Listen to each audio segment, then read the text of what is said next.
All right. Hey, everybody. Hey, everybody. So today we're going to be doing more get to know you questions. Woohoo! Woo. All right. So, because I found new ones and I thought, why not share them? All right. I just got to pick. Okay. Ideally, how would you spend your birthday? You go first. Well, for me, I don't know. Just spending the day with family and friends, just playing games, hanging out, doing fun stuff, maybe go out to eat, I don't know. I'm just not a big Partier.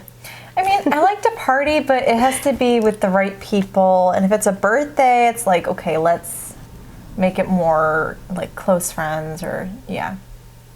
That's how I would like to spend my birthday. I like that too. Like a chill day. Yeah, chill day. Yeah. I don't really like have an ideal birthday, I would say, because it like changes every year. Like what I would want to do. Because as I get older, my ideas get older.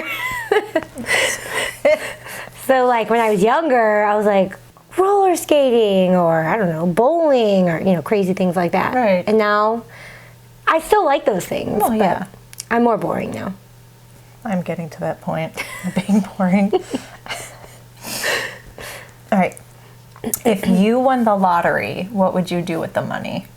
Oh, I'm sure I would spend a lot of it. It depends on how much you win, though, because it doesn't give an amount. But I'm assuming it's like is it thousands or millions? I mean, if it's a super lot, like I'm sure I would give a portion of it and those things too. But like, I like spending money. It's a problem. It is a problem. Yes. I very much enjoy shopping. It's not a good habit, guys. Nope. Not a good habit. No. I think, I know I would put a bunch away in my savings. I'd probably give a lot to, the church or people, Yeah, that's what I donate. mean. I don't know how I would give, but I know I would give a certain amount. Yeah. But I would move out. I would get my own little cute little condo or something and just... Hey, there's a plot of land right next door. You could just buy that and then build something. What money? The lottery money. This is if. This is not reality. This is fantasy here.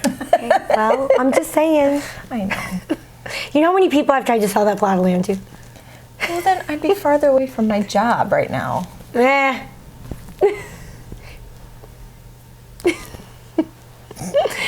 All right. Okay. What's the one thing that can instantly make your day better?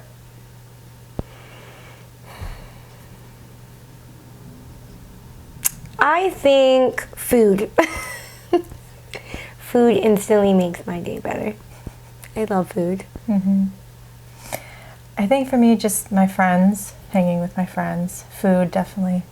I like food. Food and friends together Especially if I don't have make to it even buy better. Someone gives it to me. Here, I bought you food. Oh yeah, that's true. Or I made you food. But I like it together because when I'm having a really crummy day, food is good, but having people there too gets you distracted off of your own frustrations. Yeah. So. All right. How do you interact with someone who disagrees with you? Oh, that's a hard one. Saved the hardest for last. Well, I believe in screaming at them and calling them. Just kidding. It's just we can't have disagreements anymore. It's just nowadays it's just very touchy. Yeah, I think a lot of times if I do disagree with somebody, I'm more okay, well, that's fine. Your opinion is valid, but we're going to agree to disagree is kind of how I approach it. I think being respectful about it, like you were saying, it's just agree to disagree, or just saying they say this is what I believe, and I'll say, well, I can understand that point of view, and I say this is, what I believe, and this is why, and it's just and I know it can be argumentative, so I have to be very careful. I think we all can be argumentative too, so it's a fine line of I disagree with you. Sometimes I guess I will give points, like you said, to back up why I believe what I believe, only if it's necessary and within, the conversation. Because some people, you can't tell them why. They don't really care. Right. So. And it's just I think it's okay to disagree with somebody. It's okay. I agree. And I agree. But I think, especially in society, it's like we can't have, not that I'm saying we, but it's just like you watch. In general, it's like you can't have a normal conversation without somebody getting bent out of shape and getting heated over something. It's just like, look, it's just unless it's like something that's sinful or going against the law or something that's like against God, it's just like, okay, I'm not. It's well, also that makes a difference too, because if you're talking to a believer, that's one thing, but if it's an unbeliever, their moral compass is different than ours. Right, and it's just like you can disagree with them. Right.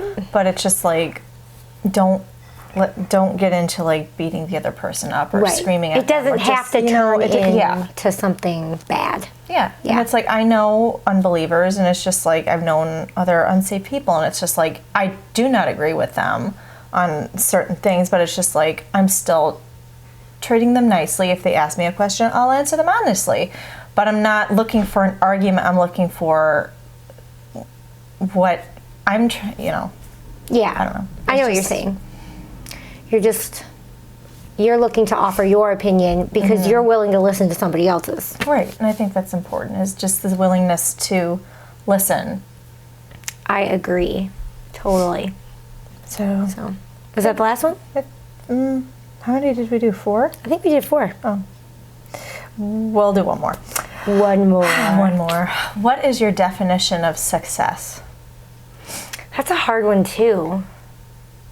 I don't really know if I have a definition of success. Because there's always something like we're doing, right? It's like we're climbing a ladder. So, like, I guess I never actually hit a success point. It's always like a goal and then bam, next goal, you know? I think success, it seems like it's, I don't know if there's a word, but it's like, it's to each person, that's their level of success. We can, like, the world defines it as, you know, having all this money, being famous. Or I was going to say fame. You know, fame. But it's just like, for me, a success could be, okay, I got through the day without crying, or I made this meal. I ate all my calories in one day. I ate over my calories. I did not pig out like I usually do. You know, the little measurements of success, something that you make it a goal, and if you can meet that goal, or even just something that you don't even think about, like, okay, I did this better today, or I did this well. Right. You know, that's how, for me, it's just, it's not perfection, it's not fame, it's not what you have, it's what, you know. Yeah, I think, like, doing whatever you're doing, and you're doing it well. To your own, I mean, you want to do it well for other people as well. For the Lord, especially. Right, especially for the Lord. But yeah, doing it well for the Lord, and then up against like your own personal self, and then also doing well with the people around you, because I think that matters. Yes. So, but you're not always going to please everybody either. So like, if you're doing something and you think it's successful, somebody else might be like, well, you're not successful, but that in their eyes, and that's hard too, because you don't want to sit there and compare. And that's the hard downside to it, is like you look at other people and like, oh, they're more successful than me. But it's like, no, they have different struggles than we do. They have different things that, you know, this is my goal, that's the goal I want to reach. And it's, and if people say, well, you're not successful, it's like, you don't know what that person, their life is like, what they've gone through. So it's, and that's the other thing, it's all different. Success can be different in different. Success is different for different people. Yeah, I agree. So I'm all tongue-tied. Well, I think that's all the questions I have. All right. So we'll see you in the next video. Yes. And feel free to answer the questions below too. Yep. Bye. Bye, guys.